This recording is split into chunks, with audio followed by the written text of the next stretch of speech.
Regardez l'Irak, la Libye. Est-ce que c'est le bonheur là-bas? Est-ce que ces pays sont en sécurité aujourd'hui? Nous savions tous que Kadhafi était un tyran. Mais pourquoi n'écrivez-vous pas ce qui s'est passé après sa chute?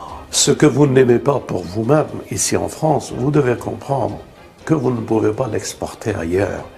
Parce que finira un jour par ce travail que vous faites pour déstabiliser les pays, finira par arriver à nos portes. Et alors, celui qui aura semé ce désordre ne pourra que récolter ce désordre. Bien sûr, un plan élaboré par le sionisme pour agrandir son État, l'État sioniste d'Israël, mais aussi le choc des civilisations. Êtes-vous prêts à un choc des civilisations?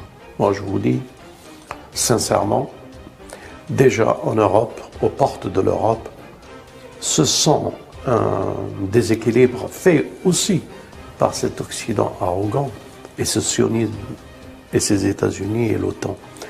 Êtes-vous prêts à un choc? Si oui, préparez-vous.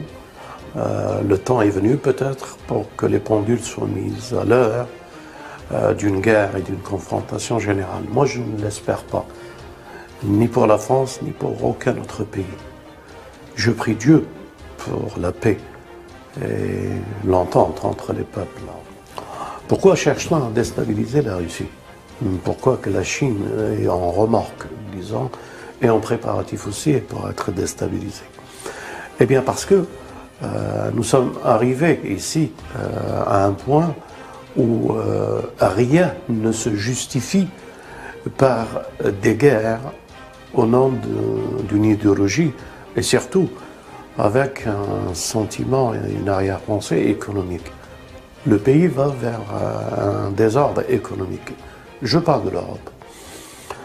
Et que cherche-t-on à déstabiliser la Russie avec ce qui se prépare pour l'Ukraine et le reste? Aux dernières nouvelles, les Russes, donc j'apporte mon soutien, et les Chinois se rendent compte du grand bluff du démon, de Gog et de Magog, en termes religieux que je le lis, et du système bancaire. Je veux dire par là, ils se rendent compte que l'or investi dans la Fed, dans la Banque fédérale américaine, n'existe plus avec l'histoire allemande. Alors où est passé cet or?